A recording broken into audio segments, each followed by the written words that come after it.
స్వర్గవాస ఎవరు? హలో అమ్మా కోడలి పిల్ల, నేనమ్మా మీ మావయ్య గారిని స్వర్గం నుంచి మాట్లాడుతున్నాను.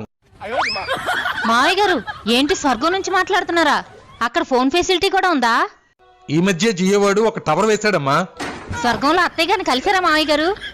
అత్తకు మించిన అందగత్తెలు ఉన్నారమ్మా. ఇప్పుడు అత్త ఎందుకమ్మా? అంత అందగత్తులుంటే వాళ్ళతో డాన్స్ వేసుకోకుండా నాకెందుకు ఫోన్ చేశారు మావయ్య గారు? మన ఎదురింటి శంకర్రావు గారు లేడు? వాళ్ళ ఎదురింటి ఆవిడ తన సినిమాకి వెళ్ళాడని వాళ్ళ ఆవిడ కొట్టి కొట్టి చంపేసింది కదా మావయ్య గారు. ఈ విషయం మీకు కూడా తెలుసు కదా. వాడు నా దగ్గర ₹1,00,000 అప్పుగా తీసుకున్నాడమ్మా. డబ్బులైతే ఇచ్చేసాలే, కానీ వాడు రాసిచ్చిన ప్రామిసరీ నోటు నేనివ్వడం మర్చిపోయాను. అది కావాలని ఇక్కడ నన్ను తినేస్తున్నాడమ్మా. అమ్మా పరుపు కింద ఉందేమో చూడమ్మా. ఉంది మావయ్య గారు.